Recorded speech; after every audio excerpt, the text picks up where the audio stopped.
Hey students, welcome back to BBA Simplified by Dr. Vinky Sharma.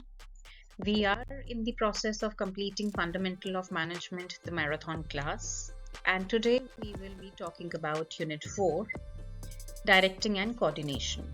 In today's session, we will cover this unit, which talks about directing and coordination, two crucial functions that bring life to management.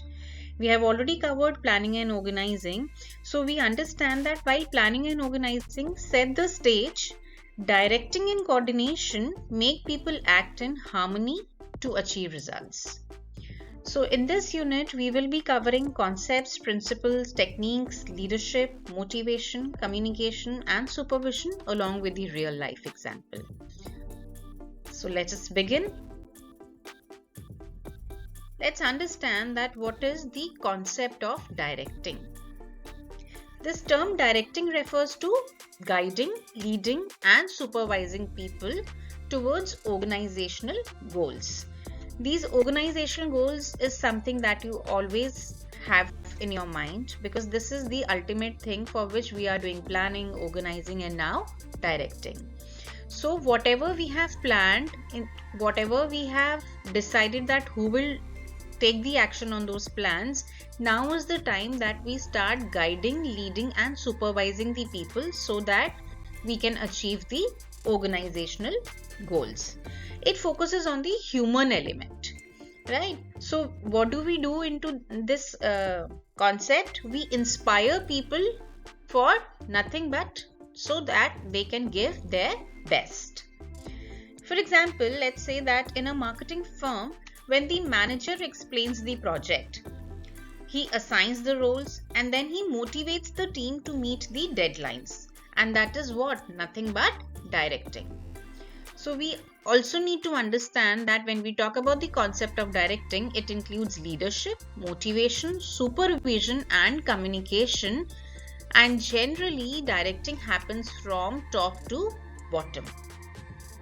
So to simply put it, in the words to try to understand it, we must understand that directing converts plan into action through effective leadership and communication. I hope the concept of directing is clear to you. Now let's understand the principles of directing. Before I begin explaining the principles of directing, we must ensure and understand that these principles need to be followed to make directing an effective function. Right? So let's begin. The very first one is harmony of objective. Now these objectives are of two types generally for any of the employee. One is the personal objective and the other is the organizational objective. So this harmony that we are talking about is nothing but creating harmony between personal and organizational objectives. Any employee should be focusing on both the objective, personal as well as organizational. And when there is this harmony between the two, then we see that the employee is ready to accept all the direction and is ready to achieve all the objectives. The next is unity of command. This unity of command is the same principle that we had learned under the principles given by Henry Fayol, which says that the command or the order should always be received from one person. Why? So that we can remove the confusion. I'll give you the example again. Let's say there is a hotel and there is a staff member and he receives instructions from manager and the head chef as well. So what will happen? There will be a confusion for that staff member that whose command needs to be followed. So to remove that confusion, unity of command is one principle that needs to be followed. Next is effective communication. Now for communication, we all understand that without communicating, we will not be able to survive. Any organization needs to have communication, that too, and effective communication. And when I say effective communication, this means nothing but clarity in the conversation, clarity in the command that we are receiving. So whatever information is floated from top to bottom, or maybe from bottom to top, it should be clear and it should be understood by the receiver. That is what the meaning of effective communication is. The fourth principle is motivation and leadership. We all understand and we all are human beings and we need motivation so that we can work towards our personal and organizational objective. This motivation comes from an effective leader, right? So the role of the leadership is, or the role of a leader is to guide the people towards the goal. Along with that, encourage employees to perform better so that they can achieve those goals. The next one is the strategic supervision.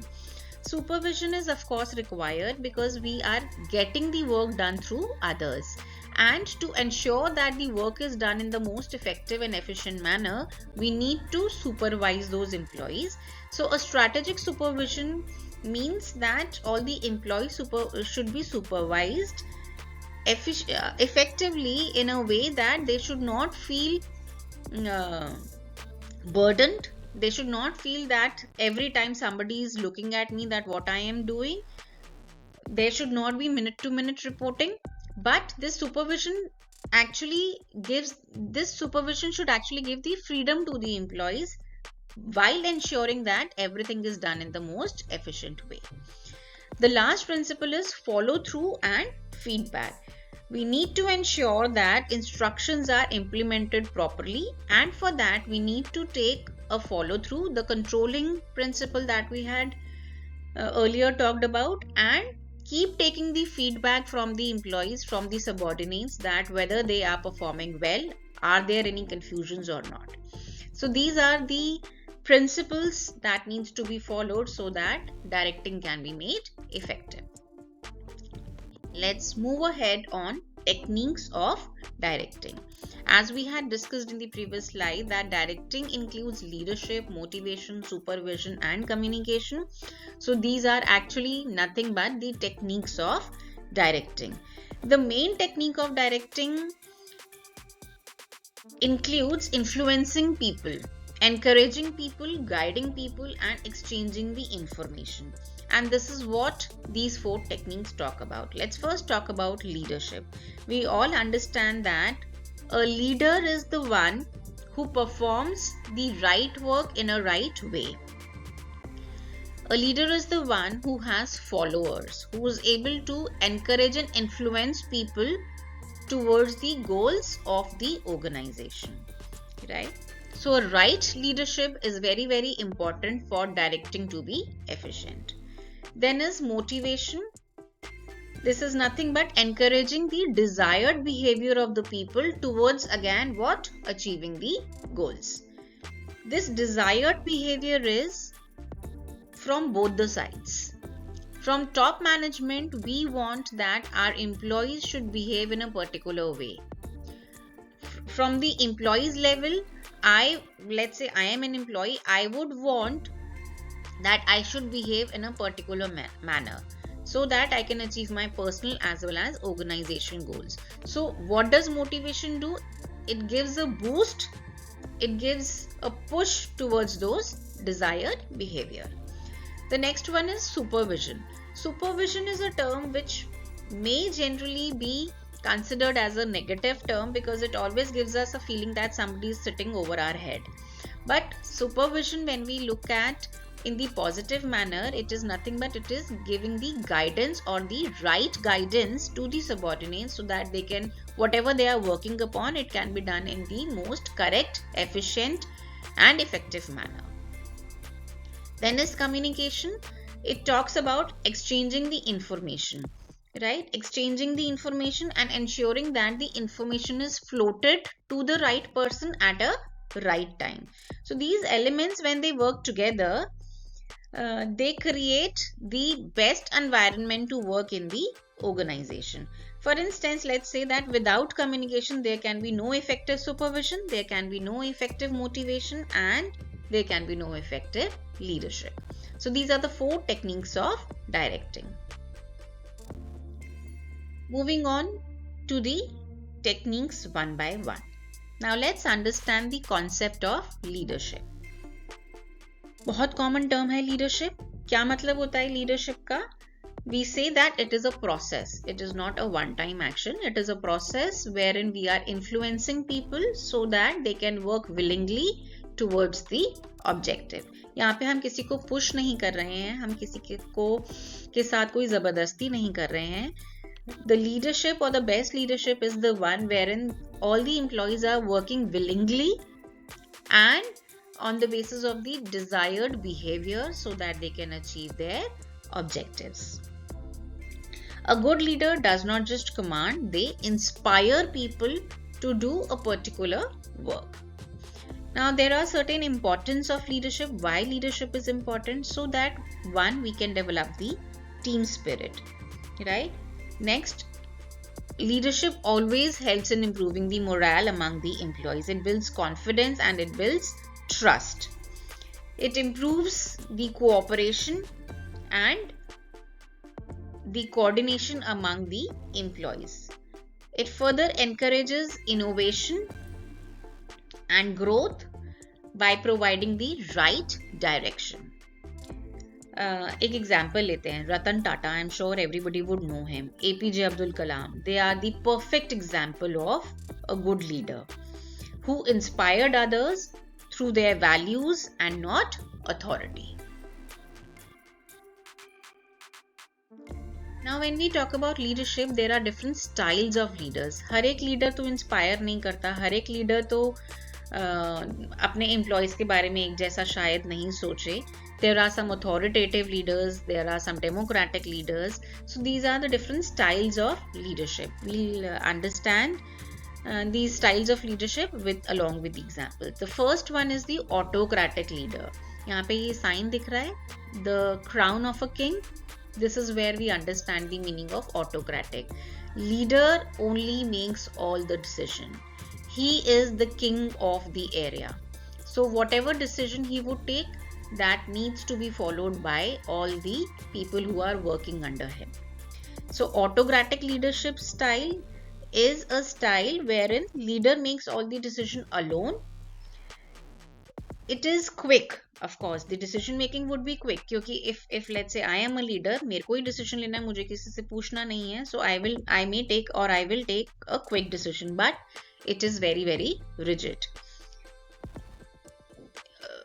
Right? Example क्या हो गया, जैसे military command, right? या फिर emergency operations हैं, उसमें तो autocratic leadership style ही चलेगा, उसमें कोई और नहीं चलेगा, right? Next is democratic. Again, try and understand it with the image. This democracy is wherein decisions are made jointly with the team members. So there is shared decision making. Everybody would sit together, everybody would be involved while taking a decision. Let's take an example. In India, we all give the vote so that we can choose our government. So that decision of choosing the government who will rule over the country is taken by all the people of the country. So we have a democracy in our country. So it is a shared decision wherein everybody takes a decision alongside. Democratic का corporate example लेते हैं. So there are lots and lots of projects wherein team working is required. So corporate teamwork is the best example for democratic leadership style. Then there is laissez-faire. You see a dove here who's flying, right? So this laissez-faire is similar to that, wherein a complete freedom is given to the subordinate that you take your own decision and you yourself are responsible for your actions and the outputs. So this laissez-faire is practiced in the creative industries, design industry, multimedia industry. That is where the laissez-faire leadership style is used. Effective leaders, they switch style. A question may come that which one is the best style. I would say that no style is the best style. Because अगर country के ऊपर emergency आ गई है तो वहाँ पे laissez-faire नहीं चलेगा, वहाँ पे democracy नहीं चलेगा, वहाँ पे autocratic style ही use करना पड़ेगा, right? So effective leadership style or a effective leader is the one who switches style depending on the situation. And this is called another style of leadership, which is situational leadership. I hope the styles of leadership are also clear. Now let's move on to the second technique of directing, that is supervision. Supervision means overseeing subordinates to ensure performance and discipline. This supervision acts as a link between management and workers. A management keeps an eye on the subordinates that whatever plans have been made, whatever plan of action has been created, are the subordinates following those plan of action so that they can achieve the ultimate goal of the organization? And that is what the meaning of supervision is. There are certain roles that are played by a supervisor. First is guide and train the employees. A supervisor guides and trains the employees so that they can work well. So generally this supervisor or this supervision happens at the top level, and these people are always the experienced people, right? These experienced people, on the basis of their expertise, on the basis of their experience, give guidance and training to the employees who work under them. Another role of a supervisor is to maintain the standards. Now this standard is nothing but it is maintaining the discipline and quality among the employees. Next role which is played by a supervisor is to motivate and support the teams so that the employees can achieve their targets. Also, a supervisor acts as a link between management and staff. So they take the reporting, they take the feedback from the staff and give it back to the management, right? So these are the roles of a supervisor. Let's say that there is a production supervisor. He needs to ensure that machinery is running smoothly and workers follow all the safety norms, and that is what? An effective supervision. Moving on to the third technique of directing, that is motivation. Motivation means inspiring people to work willingly and efficiently. Employees need to perform with enthusiasm. And this enthusiasm comes from nowhere but the motivation given by the supervisor or the boss or the leader. There are two types of motivation that generally works for the employees. One is the financial motivation and the other is the non-financial motivation. When I say financial motivation, here we are talking about a motivation that involves finances. It could be salary, bonuses, incentives, promotions, right? In all these cases, a monetary benefit is happening. If you do this, you will get a monetary benefit. If you will achieve the targets, a monetary benefit would be given. That is financial motivation. The next one is the non-financial motivation. Now this non-financial motivation is also as important as the financial motivation, because recognition is something that every individual would need to have. Growth, job satisfaction, this comes from the non-financial motivation. There is a company policy, for example, and wherein they offer employees of the month. So this employee of the month is what? A photograph of yours is posted in the campus of the organization, and below your photograph it says employee of the month. Koi finances involved nahi hai, nothing is involved, but still that employee feels pride for that entire month. And this is doing what? This is actually boosting the morale just as much as a cash bonus would, right? So these are the two types of motivation. Now there are certain theories of motivation. We will only be touching the Maslow's need hierarchy and the Herzberg's two-factor theory, although there are more theories of motivation, but generally it has been observed that in previous examination, Maslow's and Herzberg's are the two theories which have been asked majority of the time. So let's first talk about Maslow's need hierarchy. Maslow has given a need hierarchy wherein he says that there is a triangle and these needs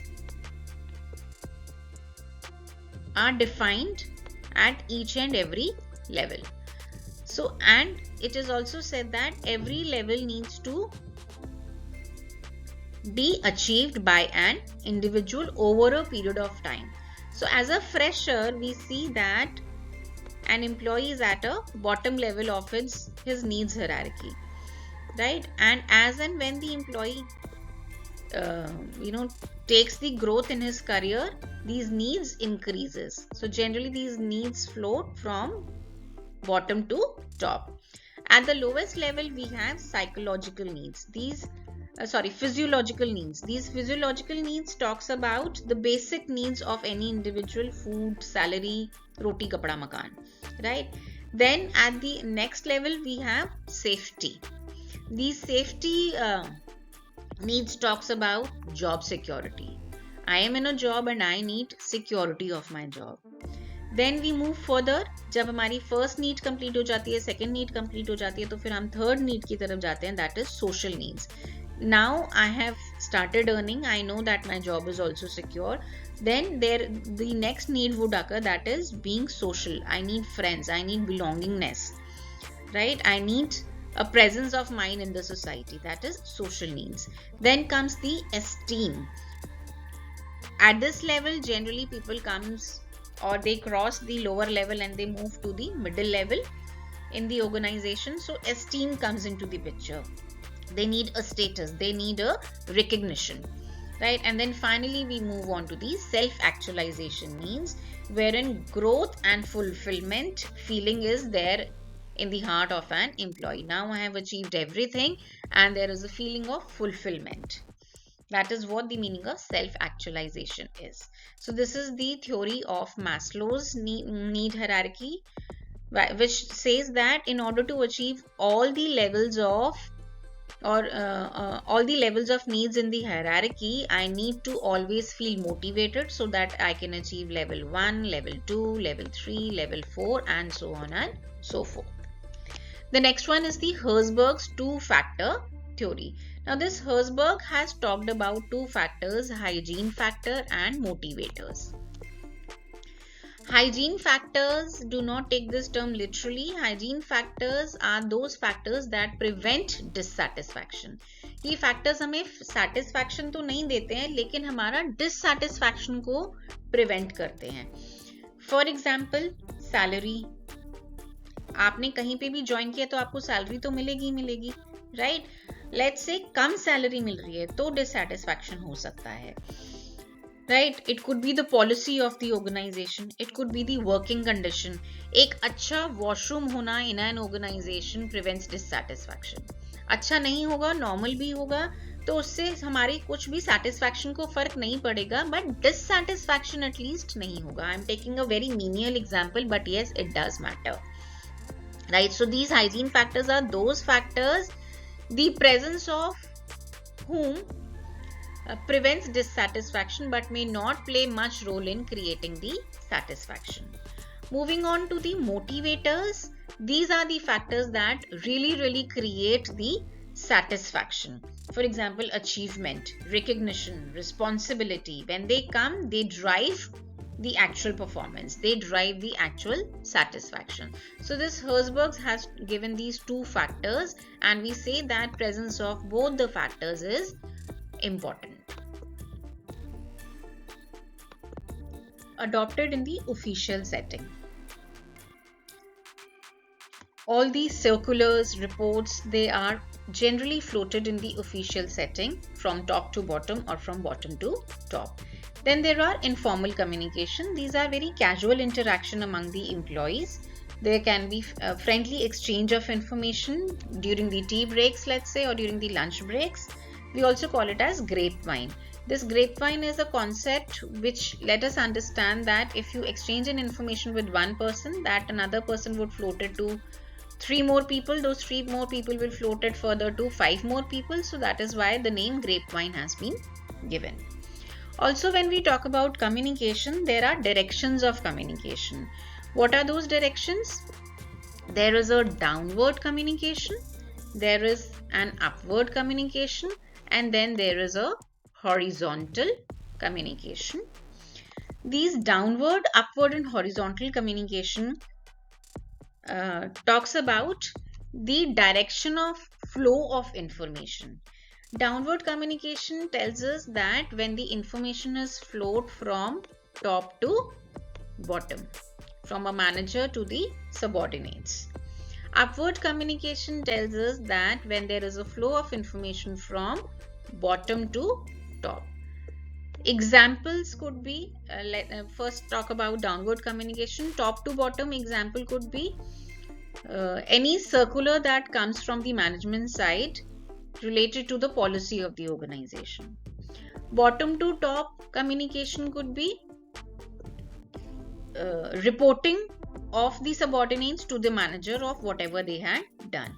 And then there is horizontal communication. This is between the peers, among the employees, from peer to peer communication at a same level, right? Let's take an example that there is a manager, he assigns a task. तो ये कौन सा information, कौन सा type of communication हो गया? Downward. On the basis of the task that is being assigned, when the progress is received or a feedback is given, this is the example of a upward communication. And whenever there is a coordination and teamwork is happening among the peers, among the employees, so this is the example of a horizontal communication. So we understand that whenever there is an effective communication in the organization, it will always reduce errors and it will build the teamwork. Then comes coordination. So what is coordination? It is again a process that integrates all the activities and efforts so that the organizational goal can be achieved harmoniously. It integrates the efforts of all the departments so that everyone is able to achieve a common goal. There are certain features and importance of coordination. To understand it better, the very first feature or importance of coordination is that it synchronizes the activities. Synchronizing activities means to bring upon the harmony among the individuals and to enhance the group efforts. So all the activities that are happening in the organization are always done in a synchronized manner, in a harmonious manner, and teamwork and group efforts are visible there. Next is that it eliminates duplication. Of course, when we are working together, then employee A, employee B would be performing their work without any duplication of work, and they will be able to create better results. The next one is it ensures unity of action, wherein all the functions should actually move towards achieving the common goal. These features of coordination are helping us in promoting the efficiency among the employees and promoting the efficiency in order to achieve the organizational goal. There is an event that is happening, right? So marketing, finance and operations departments are there. They need to coordinate, they must coordinate perfectly, because even if one department fails, the entire event would suffer. And this is the importance of coordination that you need to understand. That is why coordination is rightly called as the essence of management. Let's now take a quick summary and focus on the exam also. Whatever we have learned today in this session is, we said that directing is the human element of the management. Leadership and motivation drives performance. Communication and coordination ensures unity. So these are the three things that we had learned in today's session.